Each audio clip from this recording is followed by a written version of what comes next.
mais um episódio. O meu nome é Daniele e esse é o nosso podcast do Religare Fits.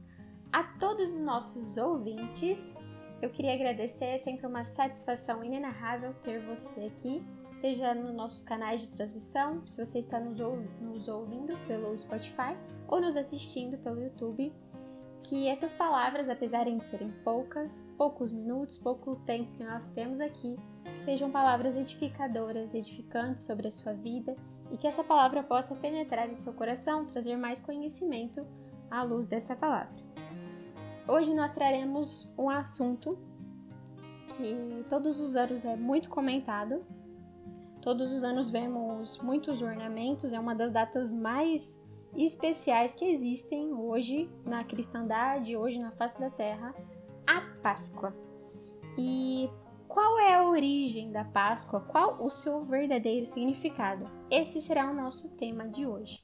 Eu gostaria de trazer um texto que fica lá em Lucas, não só em Lucas, mas em todos os evangelhos, que é a mensagem da ceia do Senhor.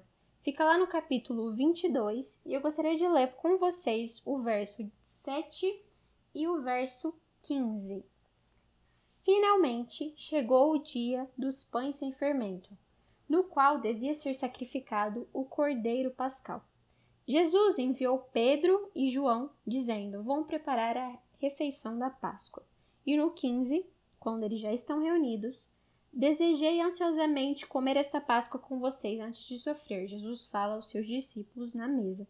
Pois eu lhes digo, não comerei dela novamente até que se cumpra no reino de Deus.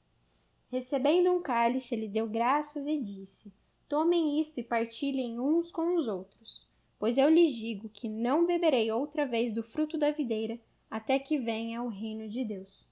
Tomando o pão, então, ele deu graças, partiu-os e deu-os aos seus discípulos, dizendo: isto é o meu corpo dado em favor de vocês. Façam isto em memória de mim. Existem muitos relatos, eu poderia trazer aqui para vocês muitos versículos da Bíblia, principalmente no Antigo Testamento, em Êxodo, mas eu trouxe essa cerimônia, essa parte da ceia do Senhor, porque aqui relata o fim de fato e o fechamento de que Jesus Cristo trouxe esse fim, o sentido da Páscoa, na época a Páscoa judaica, e trouxe um novo sentido para nós, ou o sentido atual, né, do que seria a verdadeira Páscoa. E hoje existem muitas caracterizações, ornamentos, ovos de Páscoa, tudo onde você vê as pessoas preocupadas em darem presentes, darem ovos. Não há nada de errado nisso, isso é algo cultural que foi instituído. Mas será que essas músicas de Coelhinho da Páscoa que traz isso para mim, será que a gente esperar por um feriado muitas vezes nos traz um sentido ou às vezes um verdadeiro relato daquilo que Jesus traz em sua mensagem? Será que a gente entende o que é uma verdadeira Páscoa e não coloca isso somente como uma comemoração, mas algo vivo em nossos corações e como uma redenção mesmo, que no final nós falaremos, né, sobre o sentido dessa Páscoa. Nessa época, que é a época da Páscoa, as pessoas elas celebram muito, como eu já falei, a festa só perde para o Natal, né, em sua popularidade. O Natal hoje é uma das festas mais conhecidas no mundo. E apesar disso, apesar de serem festas muito populares, elas têm concepções muito errôneas. Existem concepções muito errôneas sobre ela, sobre essa data. É sobre isso que eu quero esclarecer para vocês hoje. Sobre esses erros e sobre enaltecer de fato o real significado desta data. E o que seria então o significado dessa Páscoa na época? Qual o sentido dessa palavra? Como surgiu a origem dela? A Páscoa, foi uma festa judaica na época, e o seu nome Páscoa vem do hebraico Pesach e significa passar por cima. Por que esse passar por cima? O que significa isso? Faz uma referência, a palavra faz uma referência ao estudo que nós podemos ver em Êxodo, quando os israelitas estavam presos há mais de 400 anos no Egito, e lá aconteceram as 10 pragas. E nessa época, nesse meio tempo, quando aconteceu isso, o anjo da morte iria passar pela cidade e na casa dos judeus na época, não conseguiu entrar o anjo da morte. Por quê?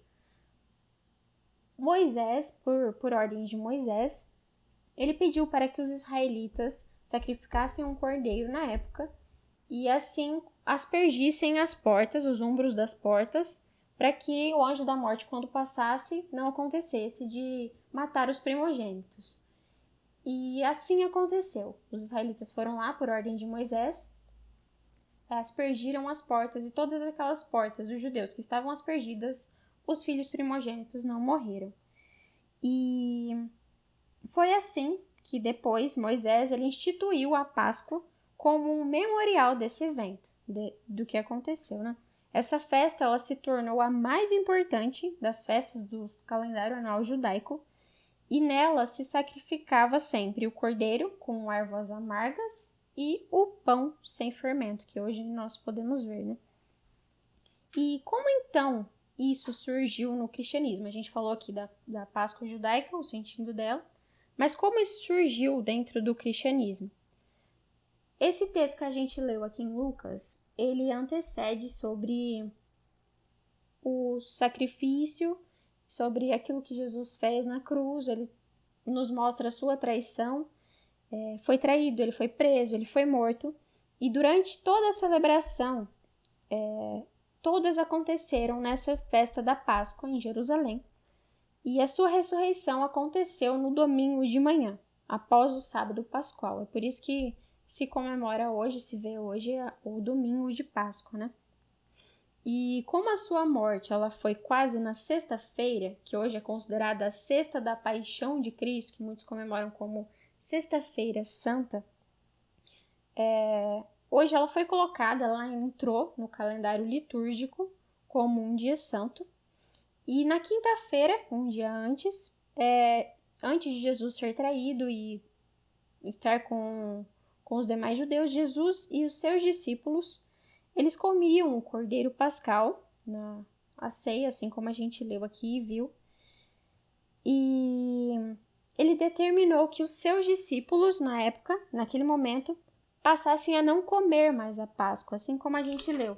Desejei ansiosamente comer esta Páscoa com vocês antes de sofrer, pois eu lhes digo, não comerei dela novamente até que se cumpra no reino de Deus. Então Cristo determinou que os seus discípulos passassem a não comer mais a Páscoa, mas comer de fato o pão e tomar o vinho em memória dele, que esse é o significado do pão e o vinho.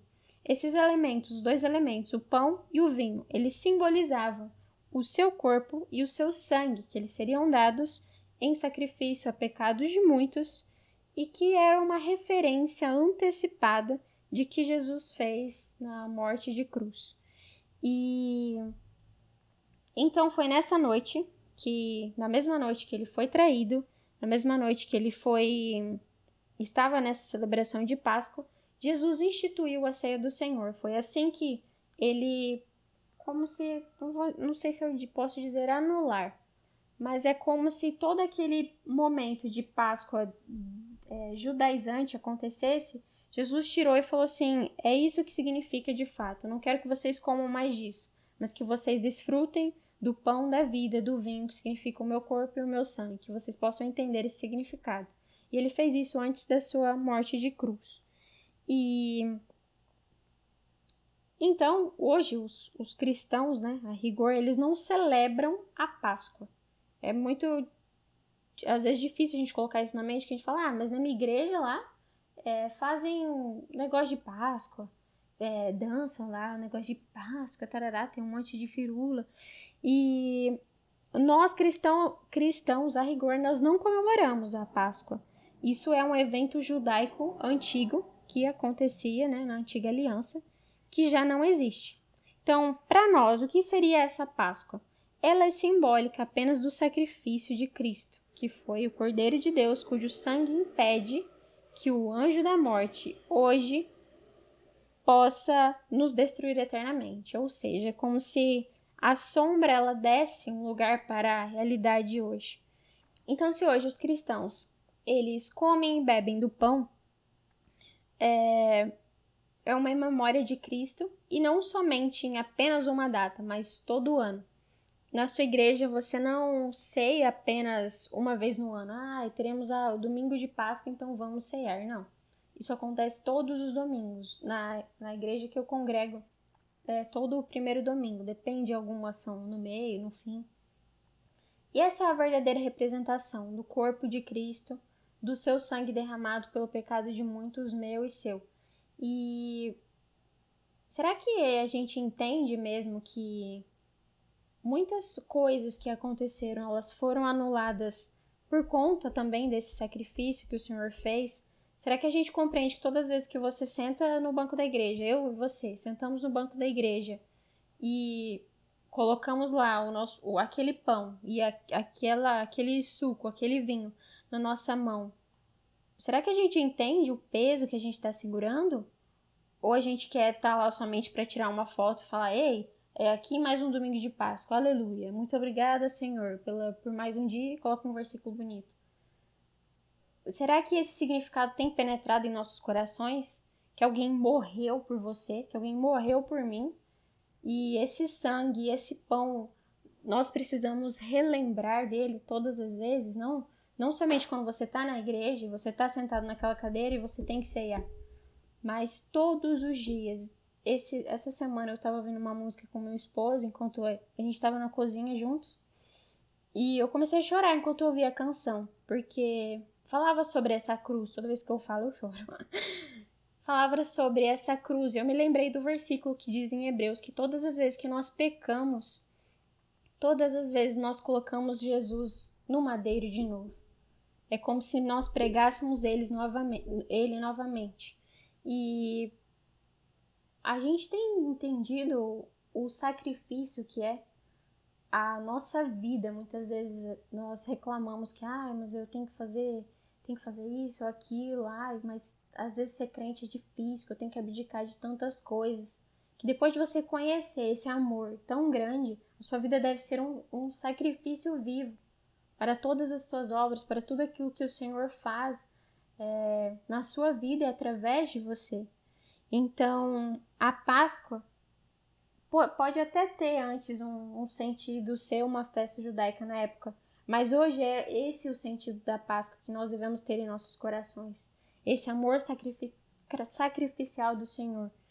E a Páscoa, ela também não é um dia santo para os cristãos. Ela não é considerada um dia santo. Hoje é um dia santo porque é a Páscoa. Não. Para os cristãos é, na verdade, um dia que poderia ser chamado santo porque é no domingo. O domingo, na época, no todo o decorrer da história, a gente pode ver que Jesus ressuscitou dos mortos. Por isso é considerado o domingo de Páscoa, porque Jesus ressuscitou depois do seu sacrifício. E o foco de todos esses eventos aconteceram com Jesus na semana de Páscoa, em Jerusalém, e se finalizou com a sua ressurreição no domingo de manhã. Imagina então se ele não tivesse ressuscitado. A sua morte então ela teria sido em vão. O seu corpo ali, ressurreto, o corpo de Cristo, comprova de fato que ele era o Filho de Deus, comprova para todas aquelas pessoas, para aqueles ladrões que estavam do lado dele, para aquelas pessoas, que ele era de fato o Filho de Deus e que a sua morte, ela tem o poder, ela teve também o poder de perdoar os pecados naquele que nele crê, que hoje é o que ele faz conosco. E essa foi uma origem, essa é a origem real.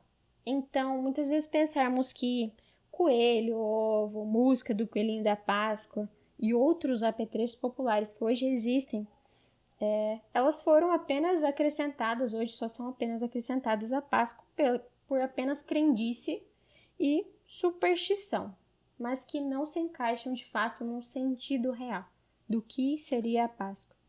E é muito perigoso, às vezes, a gente entrar num sincretismo. E o que seria esse sincretismo? Trazer coisas dentro do cristianismo, ou práticas até mesmo populares, que são aceitas pelo povo e recebem certa simbologia, e que muitas vezes podem ser legitimadas. Isso acontece não somente na Páscoa, mas em muitas datas, como também o Natal. Muitas vezes você caracterizar uma ceia, o peru, vamos dar presente aqui, e perder de fato o sentido real, a verdadeira essência. E acreditar nessas coisas, elas podem tirar a pureza, que é o verdadeiro culto a Deus, a pureza de um verdadeiro cristianismo, de uma verdadeira história. E você colocar essas simbologias, esses itens pascuais, e até mesmo você se importar com esses pensamentos de antiga aliança e viver com esses pensamentos judaizantes, eles não acrescentam em nada do que seria um verdadeiro culto a Deus. Então, que essas coisas mirabolantes, essas coisas estratégicas que muitas vezes colocamos em nossa mente ou nós enraizamos no nosso coração e na nossa crença, que nós possamos apagar e de fato colocar um sentido verdadeiro, um sentido puro e simples, que é a cruz de Cristo. Que você e eu, nós possamos nos relembrar que não é somente uma data, mas todo ano acontece o sacrifício de Cristo. E esse é o real significado. A gente reavivar em nossos corações o sentido do sacrifício real de Cristo, aquilo que Ele fez por nós. Que a minha vida e a sua deve ser um sacrifício real todos os dias para tudo aquilo que Ele fez. E que não é porque eu estou dentro da igreja que eu sei o que eu tenho esses momentos de Páscoa, vida cristã. Quais momentos de fato então são você precisa de eventos para ser um cristão? Você precisa passar por um Natal, estar lá com a sua família, postar que é o aniversário de Jesus, ou até mesmo passar nesse momento e falar assim: Jesus ressuscitou, aleluia. Ou você tem vivido isso? Então, o verdadeiro sentido da Páscoa, assim como o Senhor nos traz, é isso. Ele é o pão da vida. Ele esteve naquele madeiro, sangrou por mim e por você. E ele é o significado real. Ele é simples a gente pensar que esse é o verdadeiro real, da cruz de Cristo. Então, que essa mensagem, ela possa penetrar de fato em seu coração, possa ser viva, tanto na minha vida como na sua. E de alguma forma possamos levar esse amor sacrificial, entender todos os anos que todos os dias nós devemos viver de forma redentiva para o Senhor. E é sobre isso que eu queria compartilhar um pouquinho com vocês. É um prazer, mais uma vez, como eu disse, é um prazer imensurável estar aqui com vocês, compartilhando um pouco mais. Queria dizer para você que ainda não me segue na rede social, para você que não acompanha o meu podcast no YouTube, no Spotify, nós estamos em todas as plataformas. Eu também tenho na bio do meu Instagram um link de acesso que você pode ter acesso a todas as minhas plataformas. E você pode entrar lá para pesquisar. Às vezes você tem um dia muito corrido e fala: mas eu não consigo assistir muitas vezes um vídeo. Então abre o Spotify, você tá lá lavando a sua louça, coloca lá o Spotify, de boa. Você tá andando de carro, coloca um Spotify. Então, são formas práticas que auxiliam vocês nisso, tanto nessas plataformas como para a mensagem também de Cristo. Então é isso. Desejo que você tenha gostado desse episódio. E mais uma vez, eu desejo que o Senhor possa falar ao seu coração, possa ter falado ao seu coração. E é isso. Um beijo grande e até mais!